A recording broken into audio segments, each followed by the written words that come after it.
Hey everybody, this is Modern Refugee. I want to take a minute here to reflect back to March of 2020.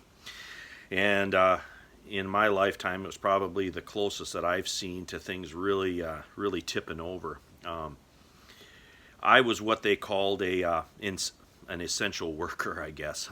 My workplace even gave me a piece of paper that said that I was okay to travel, that I was essential, and I needed to keep that piece of paper with me in case I got pulled over while I was driving in March of 2020. So I kept working and stuff through the very beginning of all that, and I really watched things day by day deteriorate.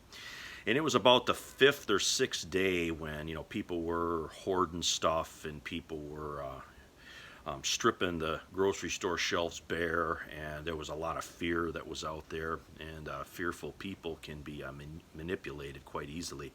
But that's, I guess, another topic in general. But I felt about 5 or 6 days of watching this that we were about 7 to 9 days away from a complete and total anarchy, basically, because everything deteriorated every day, and then finally things started to level out a little bit. They started coming on the TV more, kind of, and people believed what they were telling them and stuff. So things kind of calmed down a little bit. But I feel that we were about 7 to 9 days away from complete anarchy, and I think I've mentioned that before in some other videos. But this gets to the transition period. There's going to be a transition period between when everything goes to hell and then some type of order is restored by whatever faction, restores it in whatever way that they do it. And that transition period is really the most important in my mind, why you should have a certain amount of preps in place. That transition period might be a few days, might be a few weeks, might be a few months. It all depends on what the situation is.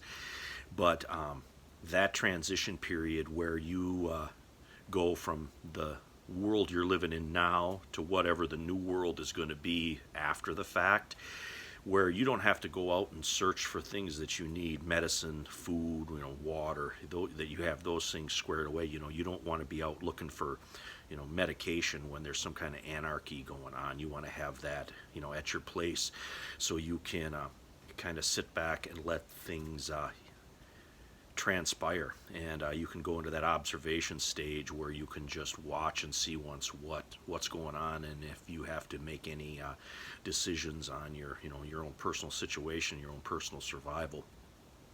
But that transition period is the main thing you need to cover. If you think that transition period is going to be a month, it's going to be 2 months, you need to have a month's, 2 months worth of stuff at your disposal right at your place, so you can I don't want to necessarily call it bugging in, because you're not going to bug in. You still have to observe what's going on. You can't lock yourself up in a little hole either and expect to pop out and everything's going to be okay. You have to keep an eye on what's going on in your neighborhood. So but you don't want to interact any more than you absolutely have to. So it's a fine line that has to be walked. But I wanted to kind of bring that. I don't hear people talk about that a lot. I've maybe seen 1 or 2 videos where people kind of talked about that transition period. They had different names for it. Some of them were quite flashy, I might add. But I just call it simply the transition period between this world and the next world, whatever it may be. So that's really the main thing that you really need to have your preps in place for, because nature will always fill a vacuum. That's kind of a scientific, I guess, explanation. So if there's no law and order in your area, something will fill that law and order role, whether it's just average people protecting their neighborhoods, whether it's local criminal elements, whether it's local authorities, whether it's some type of national force, who knows, but something will fill that. But the period of time from when it all goes to when something else is reestablished, that is really the most dangerous time that we need to prep for. So anyway, just want to bring that to everybody's attention. Hope you guys got a little information, a little entertainment out of this video, and something to think about. Anyway, this is Modern Refugee.